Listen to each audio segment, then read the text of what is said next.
So we got I Miss You, I'm Sorry, and I Love You, I'm Sorry, both by Gracie Abrams. But did you know that they both connect? You probably had an idea, or you probably didn't, but either way, I'm here to explain. But before we get started, hello and welcome back to Lyric Dani. I'm your host Dani, and today we'll be connecting these two tracks. So let's get started. So, first things first. There is a 4-year gap in between I Love You, I'm Sorry and I Miss You, I'm Sorry, which I Miss You, I'm Sorry came out before in the minor EP that came out in 2020, and I Love You, I'm Sorry came out in Gracie's second album, The Secret of Us, that came out in 2024. And I Miss You, I'm Sorry, it is speaking about like a bad breakup, how this relationship just ended entirely out of nowhere, that just like left you in so much shock in a way. And then in I Love You, I'm Sorry, it's like you feel sorry for loving this person, that they just don't reciprocate those feelings at all. In my mind, they're both speaking about the same relationship, and for the sake of this video, they will be speaking about the same relationship. It might not be true, but let's pretend it is. So let's get into detail why and how these verses and choruses all end up connecting and have some fun.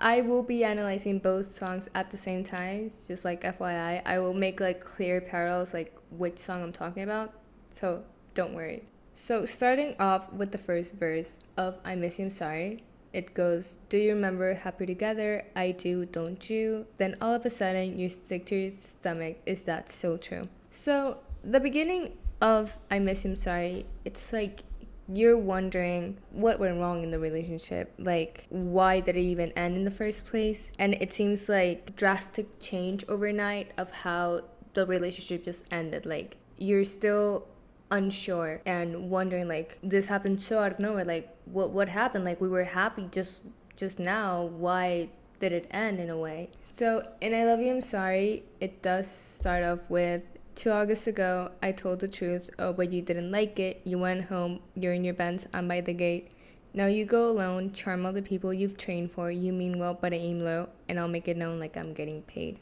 So before I do get into the verse of I Love You, I'm Sorry, I didn't include that in I Miss You, I'm Sorry, it's like the past of this relationship, and then I Love You, I'm Sorry, it's within the present. But the thing about this is like in I Love You, I'm Sorry, we also get part of the past, and it's like how I made that connection in a way, how like in I Love You, I'm Sorry, it's about the past and the present, and then I Miss You, I'm Sorry, which is in the past, like how it ended up connecting in a way, which in the first verse, it's like it's setting us in the past, like 2 August ago. It seems like you confessed your love to someone who didn't reciprocate those feelings, which this partner of yours said apparently, like why things may have ended abruptly, like how you loved them in a way or like showed that to them, but they didn't feel the same way, and that's why they call things off so out of nowhere in a way. But now you're like still wondering, like, well, like, and I Miss You, I'm Sorry, at least like in the past you were wondering like, oh but like why did it end in a way, and then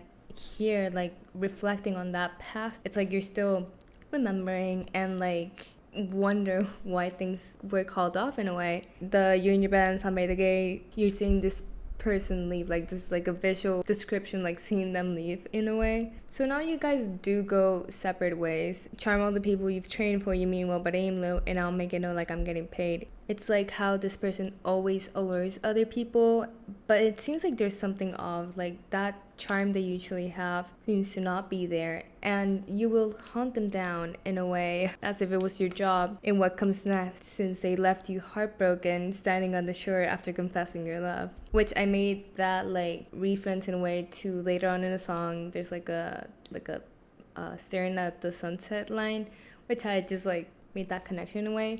I do want to include before I continue is that I did write an essay analysis of I Love You, I'm Sorry, which I'll be linking it in the description down below if you're interested in checking that out. So yeah, before I continue with the video, I just wanted to include that.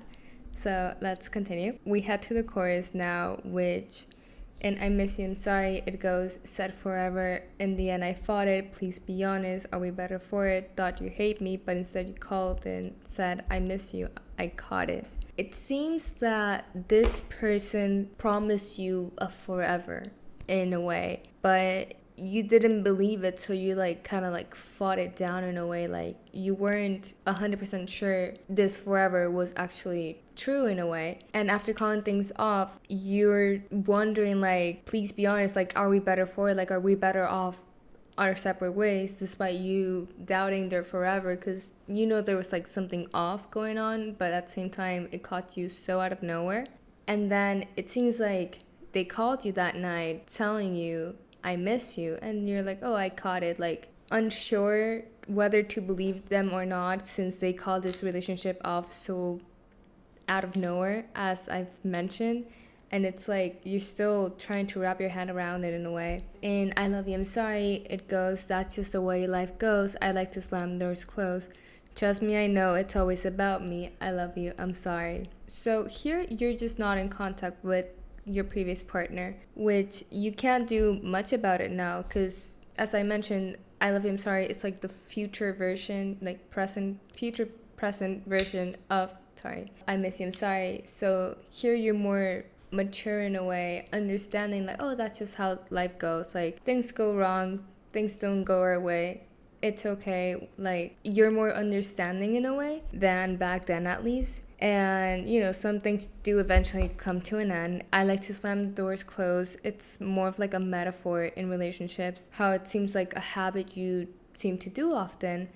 And you blame yourself for why things ended, and apparently it was like your fault to be in love with this person despite them not feeling the same way about you. So you feel sorry for loving them. In the second verse of I Miss You, I'm Sorry, it goes, good to each other, give it the summer, I knew you too, but I only saw you once in December, I'm still confused. So the thing about this verse, it connects in a way with I Love You, I'm Sorry, how you both parted ways in a way.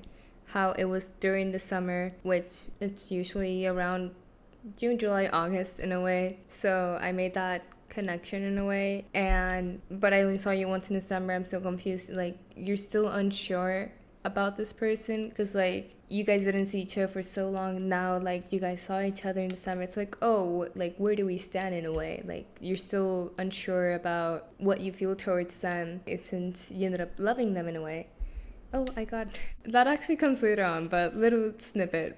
But yeah, in I Love You, I'm Sorry, it goes 2 summers from now, which it's like you're speaking in the present, thinking of the future, how things could be in the future. Like I Love You, I'm Sorry is the present, and then we go 2 years in the future, like you thinking what's gonna happen in 2 summers from now, like 2 summers from where you guys are right now, and then how you're remembering what happened technically 4 summers ago in I Miss You, I'm Sorry sort of thing, which I made that like sort of parallel in a way, and I just thought that was crazy to think of. And like how you're saying like we'll have been talking but not all that often, we're cool now, how the two of you made amends and ended up moving on from everything that went wrong and what happened in the past. Like the past is in the past, like it's okay now in a way. And there would be like, you know, casual talking every now and then, but nothing too sentimental in a way. But you know that things will never be the way they used to be before. I'll be on a boat, you're on a plane, going somewhere same, and I'll have a drink, wistfully lean out my window, and watch the sun set on the lake. I might not feel real, but it's okay. Although years have passed, you wonder where your lost love might be, somewhere maybe flying on the other side of Earth, while you're heading to the other side of the ocean, like being so close yet so far. And then seeing the sun setting at the lake while not feeling real is actually a form of paradox, expressing how you still feel a void however time has passed. The feeling of not feeling real is described as an abstract way of detaching yourself from nature, like feeling like you're just existing rather than living. You can't seem to move on entirely from what happened a couple years ago, but you'll manage your feelings, not today, but someday it'll eventually get better. Heading towards the second chorus of I Miss You, I'm Sorry, it starts off with, you said forever and I almost bought it. So you've almost fell for their false promises in a way.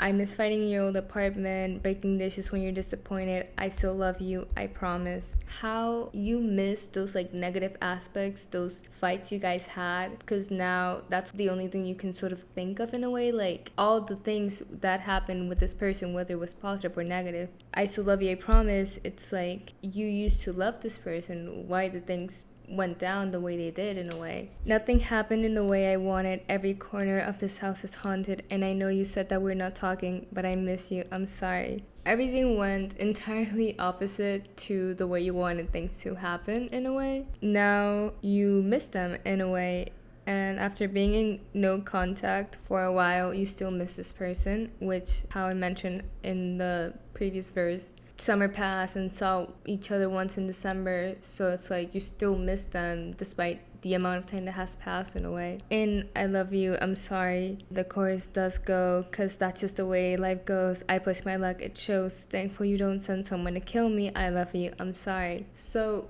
both choruses do have like a similar structure, but they do have slight changes, which I do think are super important, because like each chorus, like you can see like some sort of development in a way, and like how feelings intensify, or like things just like change, how different narratives are seen in a way. I don't know, I just think that's a very cool thing Gracie does in her music and in her songs. So in the second chorus, it seems like you're always like pushing your luck, which is like giving your everything, hoping to make things work out, but eventually just, you know, like things end up the way they did, and you're grateful for this person to not send someone to hunt you down, not cursing you in a way. Like you're very thankful for that, because you might have thought that as some sort of like revenge, this person was gonna make your life miserably, but ended up not happening, which was like a relief for you in a way. So it's more like a metaphorical line, but you know, it's how you interpret it in a way. So the bridge of I Miss You, I'm Sorry just starts up with, I don't wanna go, think I'll make it worse, everything I know brings me back to us, I don't wanna go, we've been here before, everywhere I go leads me back to you. Everything, every single thing reminds you of this person. It seems that every step you take brings you back towards this person, as if they were haunting you in a way, which in later years you realize like that was not the truth in a way. Like you finally like came to your senses in a way, which resembles with the previous chorus in I Love You, I'm Sorry. So the bridge of I Love You, I'm Sorry does go, you were the best but you were the worst, as sick as it sounds, I loved you first, I was a dick and it's what it is, a habit to kick, the age-old curse, I tend to laugh whenever I'm sad, I stare at the crash, it actually works, making amends, this shit never ends, I'm wrong again, I'm wrong again. So I love that bridge, by the way. Starting off, it seems that Gracie does employ theses to illustrate how thinking of someone who was your best and worst is relevant to their positive and negative characteristics. Comparing it with I Miss You, I'm Sorry, it's like you miss that negative aspect of it, and in I Love You, I'm Sorry, it's like you were the best but at the same time you were the worst. It's like sounding sick to love someone first as an exaggerating expression, as if you weren't supposed to love this person, but eventually you do. It's like when you have profound feelings for someone, you have a tendency to treat them unfairly. This habit feels like a curse you can't seem to shake. Hence the previous like habit references I've mentioned. I think it was like in the second verse, if I'm not mistaken. I'll leave it on the screen if it's in the second verse or not. It seems like laughing is like sort of like a defense mechanism of yours, and some people may think it's odd or bizarre to laugh at unfortunate events, but you can't help yourself eventually. Looking at the crash is linked to reflecting on what went wrong in a way, as if it brings you peace or relieve your pain, realizing what went wrong, like analyzing your mistakes, just like sort of like calms you down in a way. Staring at the crash also seems to relate with the second verse of I Love You, I'm Sorry of and watch the sunset on the lake. Like it's sort of like a similar reference to it in a way, like some sort of parallel in a way. It seems like that spiraling you always seem to go through whenever things go wrong with someone, how it seems like you're doing the same mistake over and over and over and over, but eventually someone will come for you, hopefully. The ending of both songs are similar, but in I Love You, I'm Sorry, there is some slight changes in lyrics compared to I Miss You, I'm Sorry. It's lyrics we've seen before, so I'll get into the ones from I Love You, I'm Sorry before heading into I Miss You, I'm Sorry this time, which goes, the way life goes, you're riding down our road, lay on the horn to prove that it haunts me, I love you, I'm sorry. Which, in my mind, I did envision like the last goodbye, like 2 August ago, when his Benz left your gate and the last thing you heard was the last signal, but that horn like haunts you down every time you hear it in a way now. Like you're laying on the horn in the stolen Benz, because apparently joyriding means like a stolen vehicle in a way, like if you were doing like some sort of like getaway car situation. If you know, you know. You're laying the horn on the stolen bench, riding down on the road that was once both of yours, pressing for longer than usual to prove to this person that the horn still owns the feelings you felt at that time. Continues with the way life goes. I want to speak in code, hope that I don't make it about me. I love you, I'm sorry. Speaking in code is a way of saying how you wanted to have like a secret language in a way that only the two of you could understand. It was something that maybe would have helped this relationship, like having that like connection only the two of you had in a way, like both of you could understand in a way. So that line actually does connect somehow with the title of the album, The Secret of Us, how it's like you wanted to just have like that secret between the two of you, but you know, eventually everything that went down just didn't let that to occur. You don't want to make things about yourself, which is something that you eventually do constantly.